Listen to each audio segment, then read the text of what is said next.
Good morning, my brothers and sisters. Welcome to episode number 6 of season 3 of Be With Me, 7 Minutes of Biblical Wonder. And I'm going to make all the arguments I can today against foot washing and see how Jesus does against my intellect or arguments. I'm going to read from John chapter 13. I'm going to read verse 4 and then 10 through 15. Here we go. Jesus rose from supper. He laid aside his outer garments and, taking a towel, tied it around his waist. And then verse 10, picking up here. Jesus said to Peter, "The one who has bathed does not need to wash except for his feet, but is completely clean. And you are clean, but not every one of you." For he knew who was to betray him. That's why he said, "Not all of you are clean." When he washed their feet and put on his outer garments and resumed his place, he said to them, "Do you understand what I have done to you?" And in verse 7, which I didn't read, Jesus says, "What I am doing you do not understand, but afterwards you will understand." So at this moment, no, they did not understand. Then verse 13, this is kind of the big teaching part of this. "If I then, your Lord and teacher, have washed your feet, you also ought to wash one another's feet. For I have given you an example that you should do just as I have done to you." Let me stop there.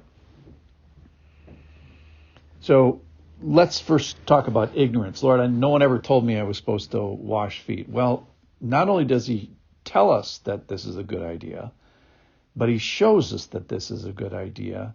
And then finally, he actually commands it. So at the end of this particular account, there's not a lot of wiggle room that this should not be a part of our lives. So let's say, well, Lord, I don't understand. And that's really what the disciples were saying. In fact, Jesus didn't even let them speak. He just said, "Do you understand now?" "No, you don't. But you're going to eventually, after you get the showing, the telling, and the commanding." So the temporary not understanding is going to be solved. He explains it to us in every which way to Sunday, so to speak. Okay, well, how about this? Well, I don't know what it means. I don't know what it means for us and the church. Well, the snarky answer is it doesn't matter. You're just supposed to do it. That's verse 15. If you want to gut it out and just obey, you should do just as I have done to you. So he does give you a command for it, but the point of it is do it just as I have done to you also means do it with the same motivation, do it with the same kindness, do it with the same love, do it with the same giftedness that I have gifted you. So clearly at the end of this,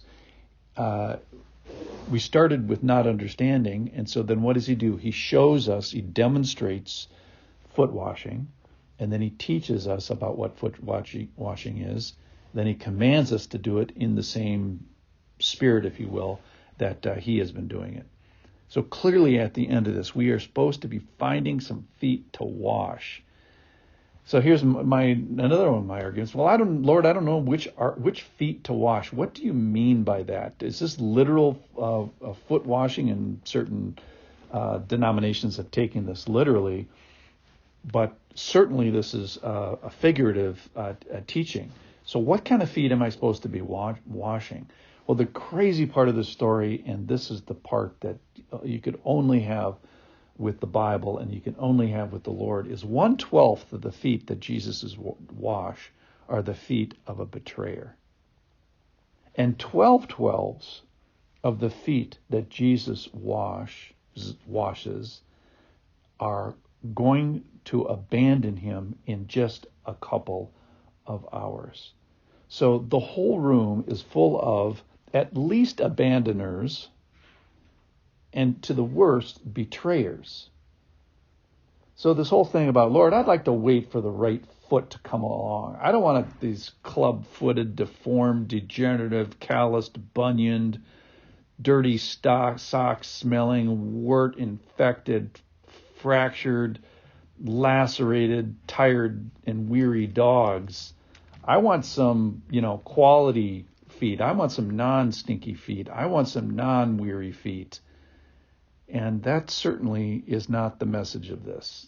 The picture is washing the feet around you. Some will not be beautiful. Some will not be swift. All of them will be needed. And then here's the part that really gets me about this is the betraying feet.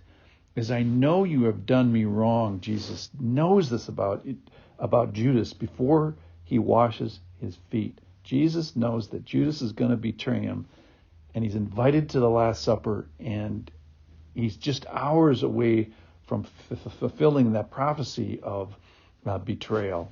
So Jesus says, I know you have evil intent, and yet I'm going to wash your feet. I know that those feet are going to betray me in just a few hours, and yet he washes. I know that I'm going to wash the feet of a man that's reviled throughout all of history. And we say, I say, you say, surely not that guy's feet, Lord. I can give you all these arguments against washing that particular guy's feet. And here's my final thought for the day is, if your heart is called to wash and to serve figuratively in the church or out of the church, and you have this umbrage against some particular person, think about the Lord and washing a betrayer's feet.